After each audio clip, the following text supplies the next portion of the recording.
Hello everyone, my name is Zyna Ovasi and I'm your host on the waiting room with Zyna. Wow, what a season it has been. I mean, this our street edition was something else and I'm so glad that we did. Okay, we went out there, we saw, we conquered, we got to hear what people had to say, and now we have concluded with that. So today we are just here to say thank you for following, for watching, for commenting, okay, for liking and for sharing all the episodes that we have put out there. You know that you can always see them anytime, any day. All you need to do is to go to YouTube, okay? Just go to YouTube, go to Zyna TV, and you will see everything with all the content we have been creating here. They are right there for you to go and see. So thank you so much for watching. Thank you so much for being here, because without you I wouldn't be able to do this. Okay, so here is just an episode. Today's episode is just for me to say thank you. All right, so I'm just going to do a little bit of summary of what we talked about from the beginning of season 1 to now.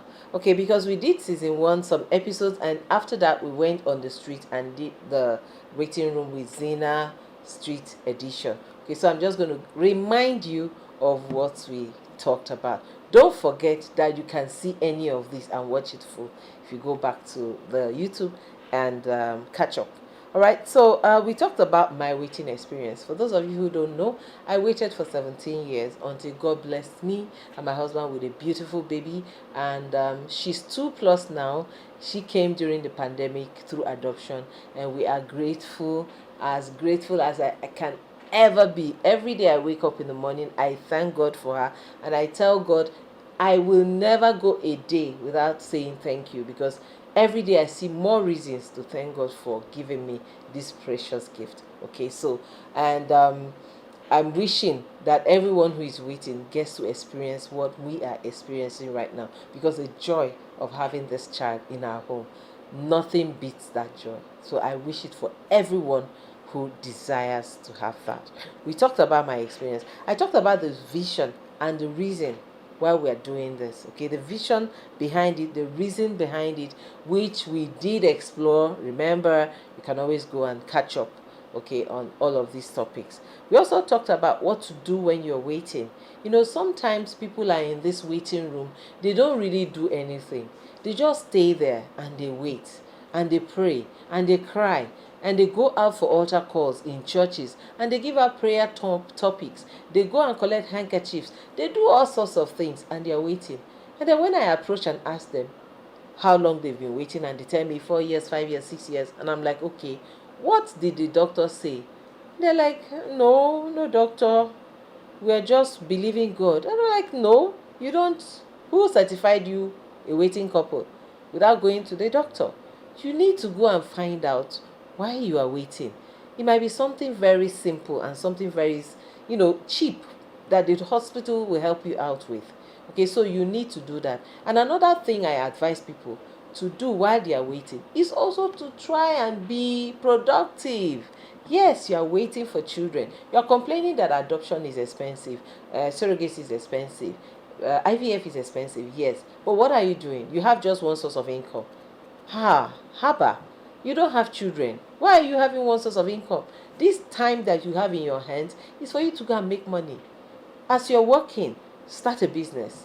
Do something else. You can do 2 jobs. You can pick up some other jobs, online jobs that you can do, remotely in your home. And nobody would even see you carry your bag and go out. If you go to work in the morning, come back early, you can do something else, start another business. Just find a way, to monetize the things you do for free and start making extra money, because you must have a goal.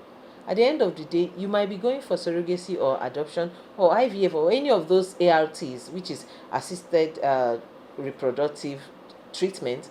All of them are expensive. So you need to get, out there and start hustling for something that will give you more money. Okay, so don't just sit down and fold your arms while you're waiting. Start something that will help you in your waiting experience. All right, so another thing I talked about was the well-being of the waiting couple. Well-being is very important, and I want to particularly talk about the mental health. When you are waiting, people make it their business to make you their business.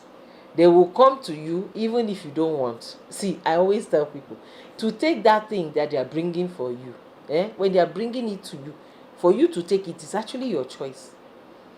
If you see them coming, stop them in their tracks, turn them around, face them the other way, and push them like that. I say, yeah, don't take it, because you keep taking, one day you're going to snap.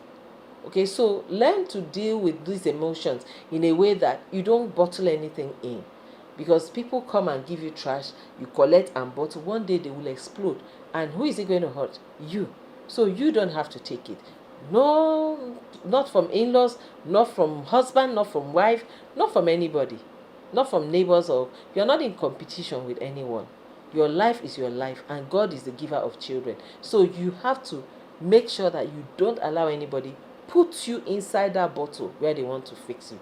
Because I've noticed that even when you're waiting, people don't expect you to smile. They don't want you to be happy. You go for a party, a children's party, and you're dancing, you're rejoicing. People will be like, oh, see how she did dance. She never get pikin, no. She did dance past the person will get pikin. There's nothing you do that they will not talk about. So, my dear, if you are walking on the road, walk with your head held up high. And don't let them intimidate you, fix you in that corner. Don't take it, because at the end of the day, it's not going to help you. So watch your mental well-being. It's very important. Another thing we talked about was fixing your finances. It's a little bit the same with what I said earlier, so I'm not going to dwell on it. Fixing your finances is very important. Make sure that you have other sources of income in case you have to do the medical checks and all of that. They are expensive. Yes, they are. And for those people that love you so much, they want to help you, tell them to monetize their help, monetize their guilt, monetize their pity. Okay, so yeah, they should monetize it. Open an account and tell them to contribute there. Adoption is expensive. If they are advising you to adopt, they should help and celebrate you by contributing money into that account, so that when the child comes, everybody will be happy. All the in-laws are contributed, our child don't come, all of us will go and do Thanksgiving together. Yeah, you can make this thing fun instead of crying every day, because at the end of the day, like I say, what your mental well-being is very, very important. Another thing I talked about was working on your relationships. Now, working on the relationship are in different parts. Number one, your relationship with yourself is very important. Enough of the guilt. You did this, you did that, you did that. Forgive yourself, okay? Ask God to forgive you. If He has forgiven you, who are you not to forgive yourself? Enough of the guilt. And it may not even be what you're killing yourself about that is causing your problem. Yeah, so ease off on the guilt, okay? Have a good relationship with yourself. Sit yourself down and have a conversation and ask yourself, what if I don't even have these children? What's going to happen? Yes, I got to the point where I sat myself down and I said, if I don't have children, does it mean God is not God? And the answer was no, of course. And so, after answering that question, so why am I killing myself? So I decided to live my life and look for money. I started making money, because there's no need having these children after 10 years of waiting and you cannot buy their diapers. Raising children now is expensive. School fees for this tiny little one that we have, the school fees one term is enough to pay. I don't know if I spent all of that going to school through my how many years of school. So now is the time to keep thinking about all those things, okay? Work on your relationship with yourself, work on your relationship with God, work on your relationship with your in-laws, work on your relationship with your husband, work on your relationship with everybody. And by that I mean define how people can infiltrate and intrude into your matter. You decide and define the boundaries for people. They may not like to follow the boundaries. They may not even want to see or recognize the boundaries. But you will have to set the boundaries and let everybody know where you press stop. Don't open up too much to everybody, because you're crying and wailing and all of that is not going to make any difference. If they had the power to give you the children, they would have given you. At the end of the day, they can't. So you manage your emotions. Work on how you and people are going to navigate through this journey. Then medical treatments. We talked about surrogacy, talked about IVFs, all these assisted reproductive treatments. We talked about so many things. So it's for you to pick which one applies to you after you must have gone to the hospital to find out what the problem is in the first place. And then, of course, we talked about adoption. I shared my own experience in that area. All of these things we talked about, you can just go back and watch. We did justice on some of these topics, and we also talked about the legal requirements. We brought in someone to talk about it. We're bringing her back in our season 2, by the way, to do more justice, to this topic. So you can find out more on that. Because I keep telling people, adoption is okay. It's very, very good. But make sure you're doing it the right way. Don't go the kurukere waka style. Because at the end of the day, it might hurt you and it might hurt this poor innocent child that you've brought into your home. So do it the right way so that everybody will be happy at the end of the day. Okay, so we talked about the mindset behind it, the mindset behind adoption, the misconceptions that people have allowed to cloud their judgments, why people don't even think about it. We talked about the sweet and the sour experiences. All of those are in our YouTube channel, so you can just go there and catch up. Okay, so then we decided to go on the street to find out what the people think about all of these topics. We brought them, the topics out to them and asked them to give their own opinions. And you can go back and watch because it's been mind-blowing. I love the guys that, first of all, I also want to thank them, everyone that gave us their time.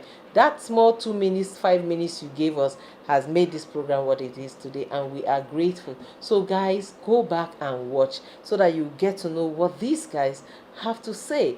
In our concluding, the very recent episode that we've been treating recently, we concluded with certain advice from the people on the street. They did advise that if you are waiting, the first thing they advise you to do is to pray, which I also advise. Pray and believe God, and ask Him to guide you. Be consistent with Him. But most importantly, they asked you to go to the hospital to find out. We cannot overemphasize that point.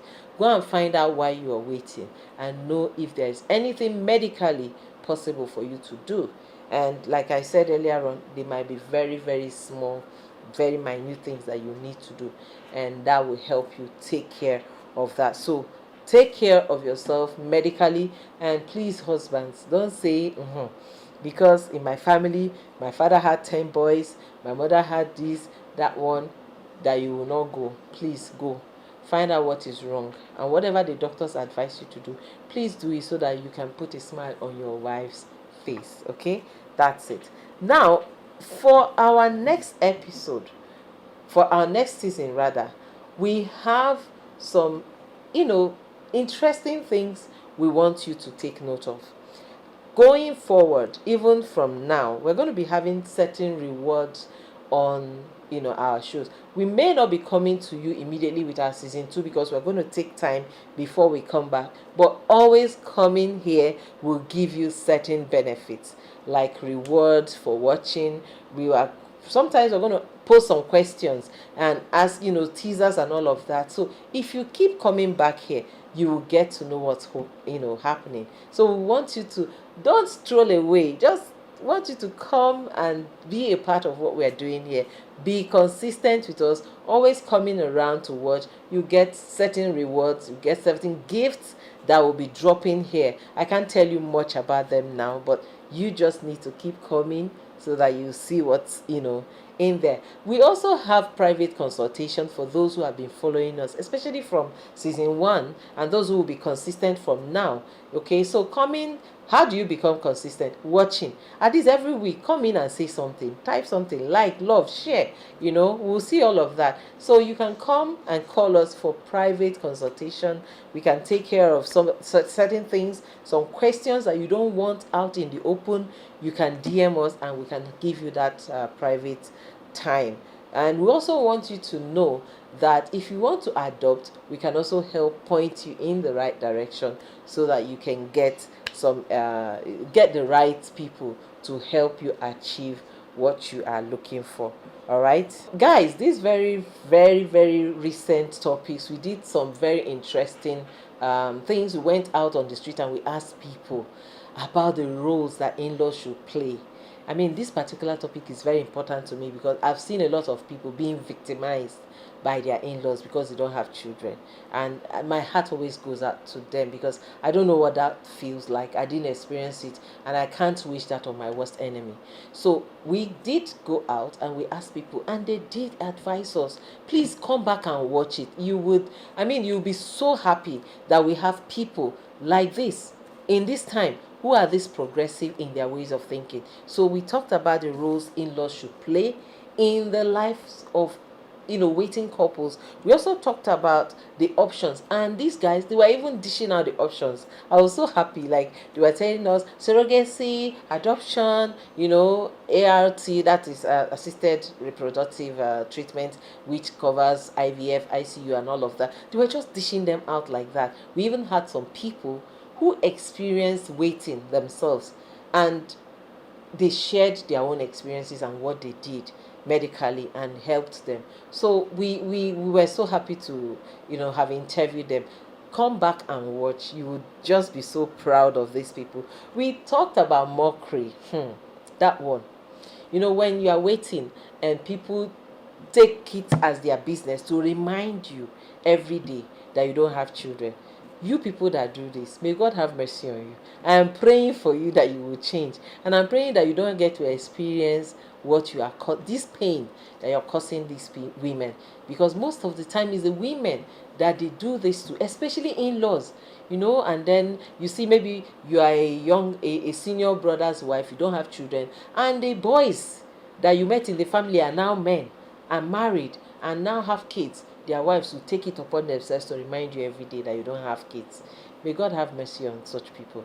And I pray that they change, because if they don't change, I don't want to say what the consequences of such things are, because that waiting woman that you're putting tears through her eyes every day, she's also a child of God, and God might decide to avenge her. So please stop before you reap the benefit of what you are doing.